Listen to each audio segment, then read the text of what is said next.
Well, Hull City, what are they doing? Is something stirring at the MKN Stadium? 2-1 winners over Leicester City, 3 wins in a row, 4 games unbeaten, 4 wins here, which is only 1 less now than they achieved in the whole of last season. That was incredible, wasn't it? What a win for Hull City over Leicester. They've moved on to 18 points. They're only outside the top 6 now on goal difference.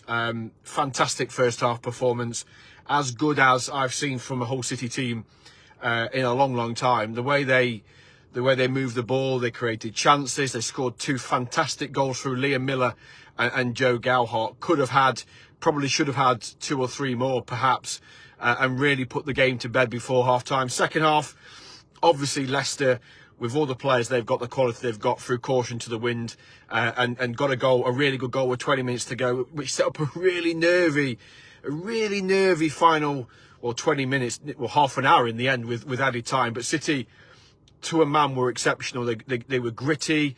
They threw bodies on the line. There were blocks. They did what they needed to do. Harry Winks hit the crossbar. There was a penalty shout in there as well, as always seems to be against City at the minute.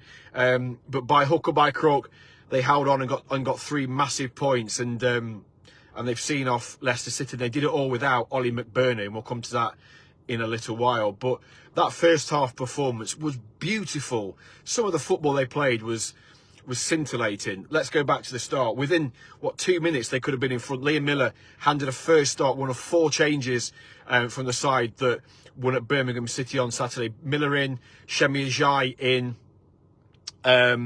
Let me think, Cody Drame in as well. And they had to make changes just because there were, Louis Coyle was injured, although he was on the bench. McBurney was out injured. Akintola didn't have a great game, to be fair, at St Andrews, did he? And so he was on the bench as well. But they were just brilliant in that first half. As I say, they could have scored. They could have scored straight away. Millar across through the box. There was another one where he pulled it back for Regan Slater, who kind of fudged it towards goal, and the goalkeeper turned it onto the post and collected it. Matt Crooks, sorry, it's late, and I'm still a bit excited, to be honest. Matt Crooks was the other one that came into the starting lineup in the number 10. So you had Carl Joseph through the middle, who worked his absolute socks off. He's like a Duracell bunny. He never stopped running. He probably should have scored twice in the first half. One was he was put through. The second one, he was put through. The first, unbelievable cross from way on this left-hand side from Liam Millar, found him at the back post. He almost got up too early and headed it into the ground, and the goalkeeper saved it. But he ran his socks off to KJ, and he came off towards the end because he just had nothing left. That was a proper shift, but they all did. It would be unfair to pick anybody out because as I say, they were all exceptional. But so yeah, six minutes in, and Liam Millar then scores. Joff down, wonderful move. Hadzi Matovic swings the ball down to Gelhardt down the right hand side. He pulls the cross across the box. Crooksy running in. I'm going to give Crooksy slipped on his hip, hurt his hip, I think. But I'm going to give him the credit and say he knew what he was doing. It was a classic dummy for Liam Millar, who ran onto it and just angled it top corner. It was a wonderful moment. 363 days from that horrific ACL injury he sustained here against Burnley, as I say, 363 days ago, on the 23rd of October, I think it was. And it was his first start today. Really comical moment late in the game. 85 minutes, they're bringing on Joel Ndala and John Egan, and Miller's on the halfway line with his arms like, are you bringing me off or what? We're all thinking he's got to bring Millar off because Miller's blowing, and of course it's his first 90 minutes in a year. Absolutely gassed out was Liam, and they left him on, moved him to the right hand side, and put Joel Ndala wide left and brought Egan on as well. Comical moment that was. But yeah, look, that first half. So the first goal, Millar top corner after 6 minutes, and they kept coming. Leicester had a couple of moments. I mean, there was one, Fatawa, who's clearly their best player, angled in a shot from the left hand side, and Pandor flapped it away. And I mean, it's a save you'd expect a goalkeeper of Evil's quality to repel. Apart from that, they were awful. But give City credit. Second goal, 31 minutes. Another lovely move down the left hand side. Ryan Giles pulls it across. Joff running in back post, completely unmarked, batters it in at the back post, and City are 2-0 up. And they were purring. They were playing some of the football they were playing. The way they moved the ball was just a delight to watch. The manager got his tactics absolutely spot on in that first half. And you come off at half time, and I guess if you were being uber critical, you'd say they probably should have been 3-up. That if they'd have been 3-up, they've got that extra little bit of a cushion.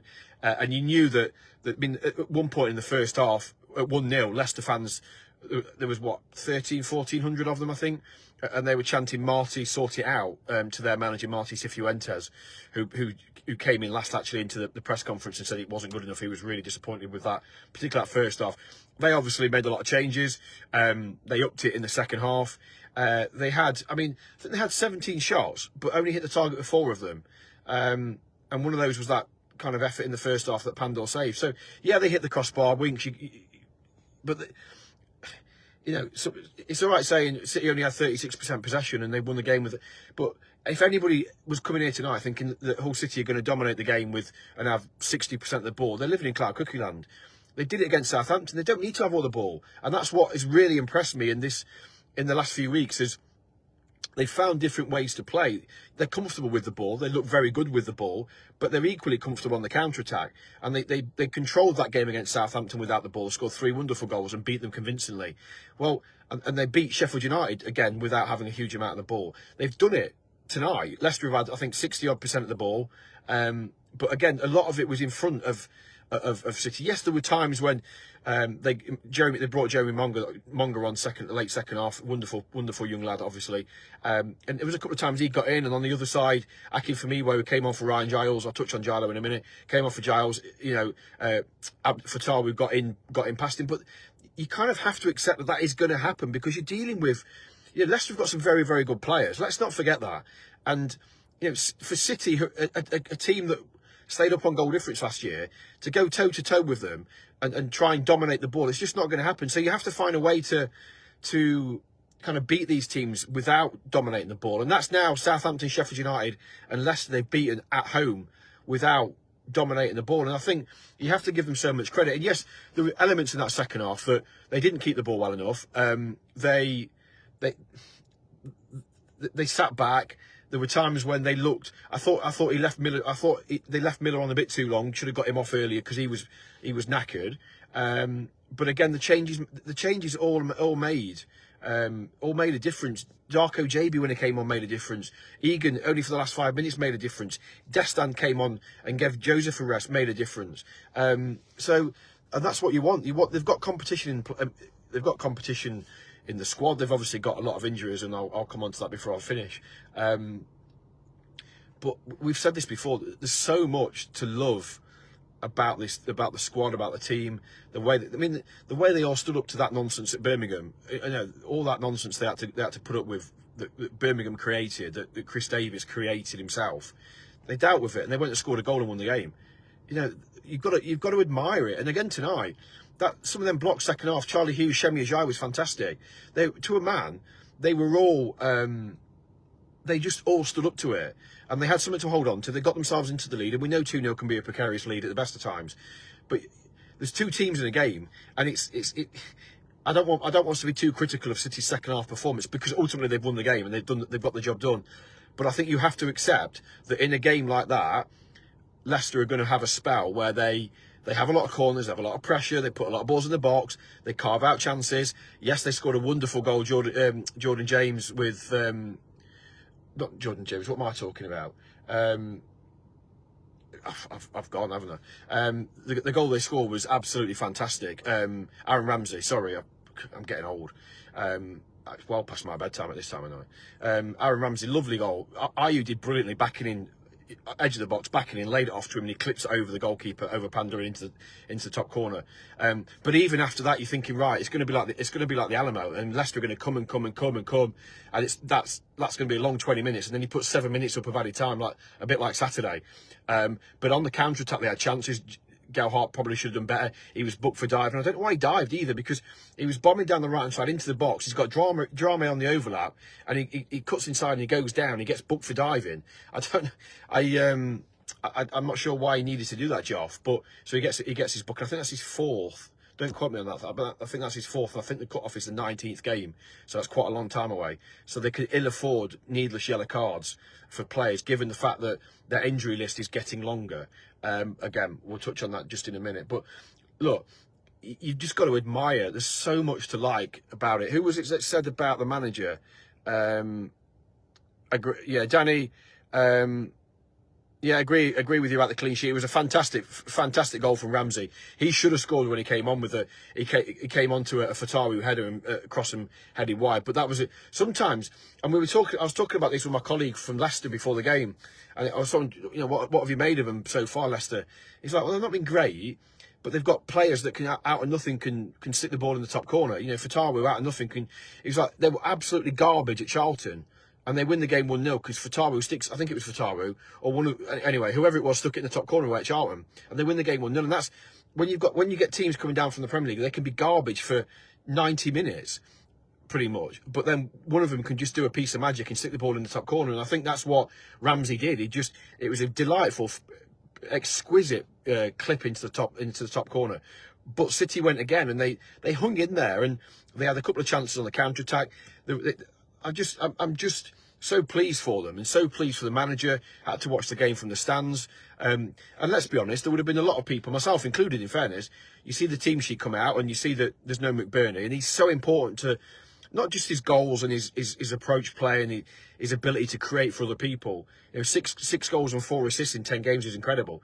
But it's the way he sets the tone, it's the way he gets them up the pitch, it's his all-round game. And I was curious to see how they went without him, and they did really well. And I think they'll answer a few questions. There would have been a lot of people in football tonight going, go on then, you're playing at home to Leicester City, you've not got Ollie McBurney in your team, he's not on the bench, can you go, it's all right, he scored a lot of goals, can you do it without him? And they've done it without him, and I would challenge that, and I'd say, look, the last 2 games, they've won the last 2 games, Sheffield United and Birmingham, without him scoring.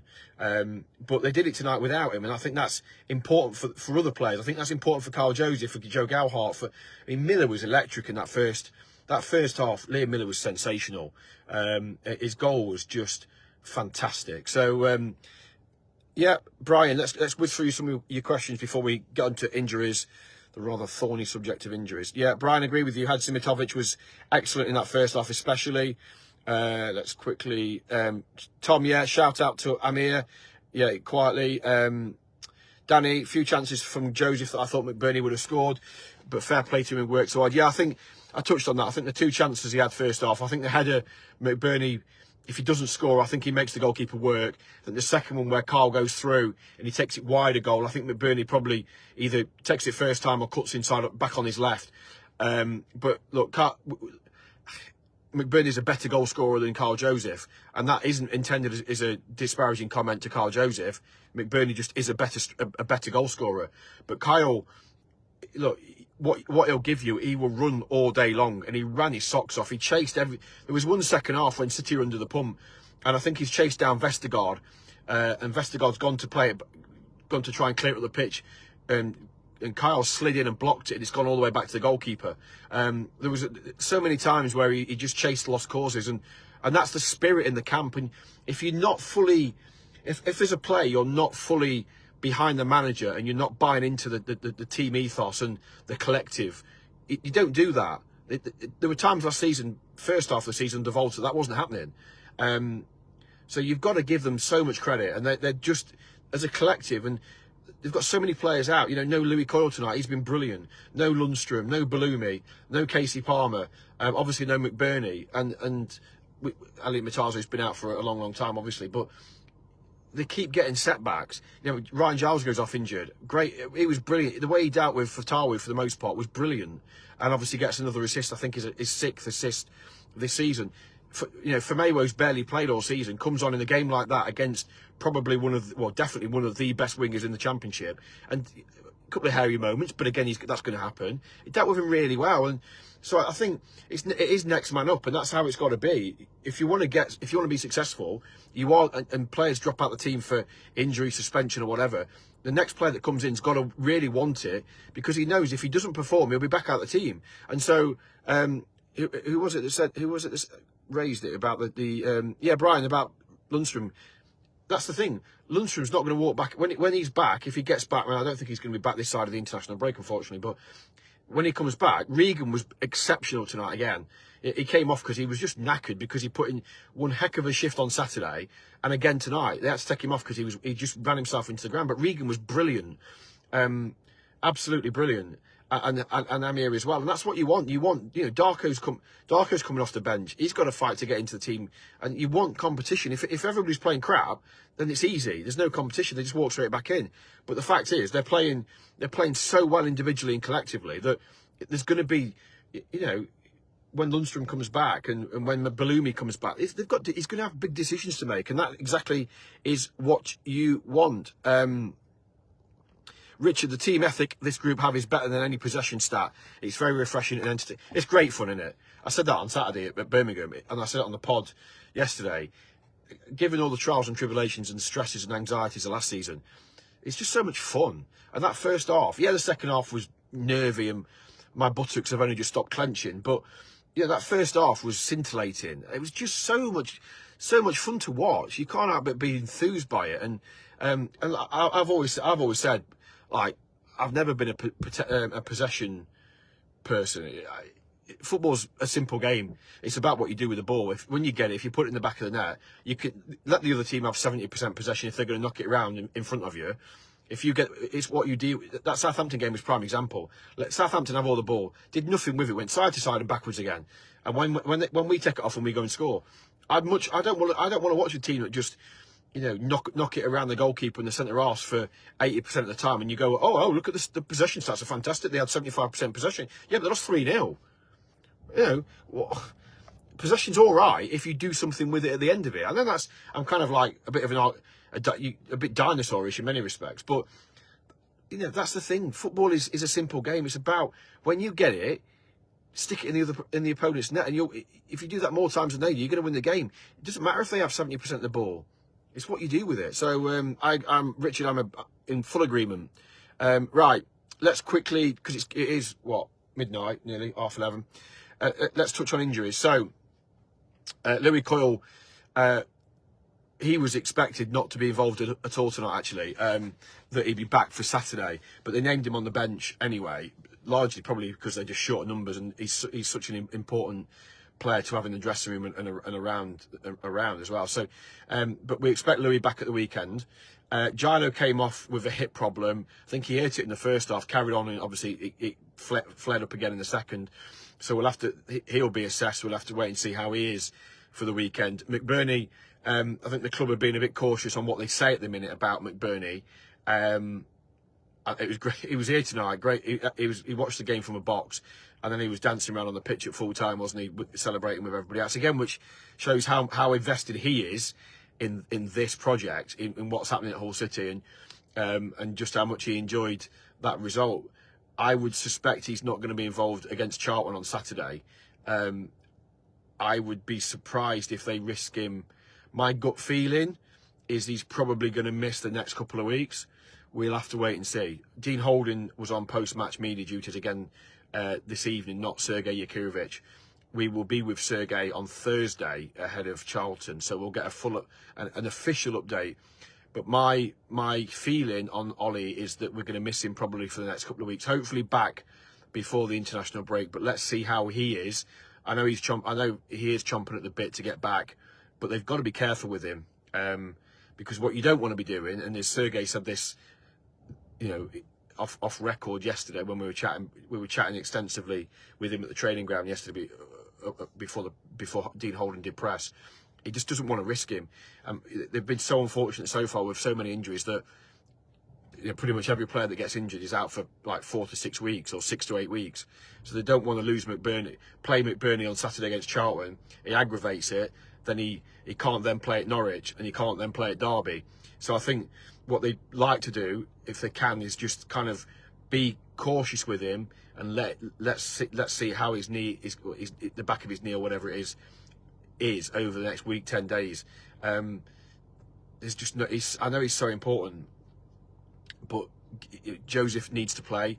Destin, I thought, was bright enough when he came on, and they've shown they can win a game. And against one of the best teams in the division without him. So, you know, if you can get away without risking him and without damaging further, so he's going to be missing in the run up to Christmas, that would be bad. So they've got to be careful with him. Like I say, in terms of Gilo, let's hope that that's nothing serious, because I thought he was brilliant, and for me, he's one of the kind of the success stories of the season so far. The way he's come back from, from out in the cold to be having the impact and playing as well as he is, and Gilo's loving it, and it would be a genuine tragedy if he was out for any length of time.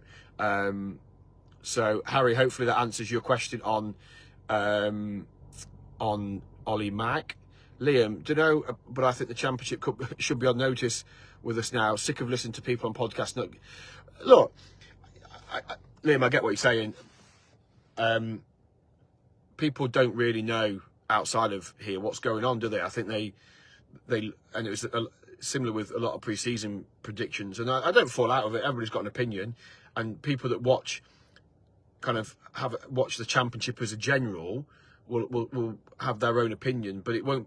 It will be based on lots of different things. They're not involved like we are. They're not seeing them train. They're not seeing them play every week. They're not talking to people around the club and the players and the staff and everything. So I think, and also let other people talk up other teams. Let City fly under the radar.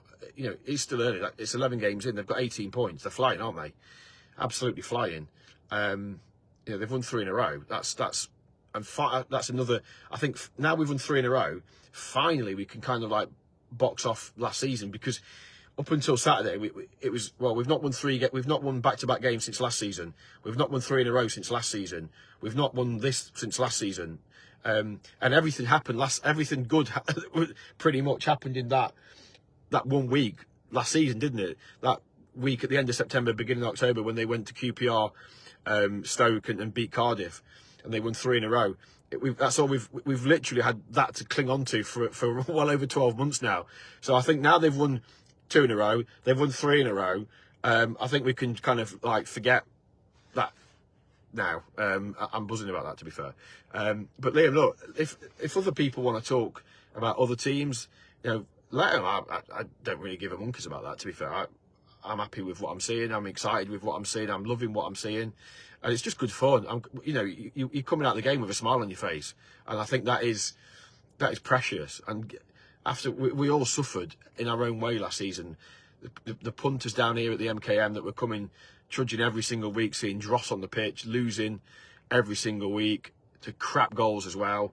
Now we're coming here, 4 wins. 4 wins out of 6. It's not 4 wins out of 15. 4 wins out of 6, and their only defeat was when they were all sick as a parrot. So I think if they played that Blackburn game now, they ain't losing 3-0. So and the Preston game 2-0 down, they come back and get a 2-2 and probably should have won it. So I just, you've got to admire it. I'm just so excited about what I'm seeing, and that first half, and seeing Liam. I love Liam Millar. Spoke to him so many times since he did his injury. I'm just so pleased. Got man of the match tonight. So pleased for him that he's back. He's firing. He's got his goal. He got an assist on Saturday, and he's such a good player. And they couldn't handle him first half. They could not handle him in that first half. Yeah, he tired as the game wore on. Of course he's going to. That's to be expected. But that first half from Liam Millar was unbelievable. And you got Gilo with him, and absolutely fantastic. So yeah, Liam, I won't worry too much. Let's go under the radar. Danny, the gaffer's smashing it. To think we've not had our probable first choice 11 out there. Can't wait to get Mataza and Bloomy back. I can't agree more. Get Bloomy back in that side. Get Mataza in that side. I said it earlier on. I remember having a conversation with the owner after the game against Oxford, and we were kind of just throwing things around. I said, look, I know it's the 2nd game of the season, or whatever it was then, 3rd game of the season, but what I saw in pre-season and what I'm seeing, the patterns of play and the early signs, it wouldn't surprise me if they challenged top 10 and were in and around the playoff mix, because with the players they've got, with the manager, I really believe in the manager. You just never know, and you kind of think. I think back to that conversation with the owner 3 games into the season, and they're now involved we're out of on goal difference. We are still only 11 points in, so 11 games in. So let's not get, let's not jump before we can walk. But I think run before we can walk. But I think they're showing the hallmarks of a team that can be in that conversation. There's a long way to go, and we've all said, I think, collectively, that they need to keep their key players fit, and that is the crux of it. But they're churning out results. They're getting results. Saturday will be another incredibly difficult game. Charlton, I love what Charlton are doing, because all the focus coming up was Birmingham, yawn, Wrexham, yawn. No disrespect for those two, but all the media were only cared about those two. Charlton have come up quietly after winning at Wembley, and they've gone and won 3-0 at Ipswich tonight. That's a fantastic result. So they'll be coming here on Saturday, absolutely buzzing. It'd be wonderful to see Greg Docherty back here. Fantastic player, fantastic guy, even better guy. But yeah, credit to Charlton, because they're flying. They're in the playoffs. And Nathan Jones, a bit of a Marmite character, isn't he? But he's doing a great job there. And that is going to be a tasty affair. But who blinks first? They're on a great run. We're on a great run. Will it be a draw? Who's going to take it? And then you've got that clear week going into Norwich. They've lost away at Derby. They're in real trouble. Liam Manning is under massive pressure. Will they have a new manager by the time we go there Saturday week? You just don't know. So many variables. But from a City point of view, you just have to enjoy it, Danny, don't you?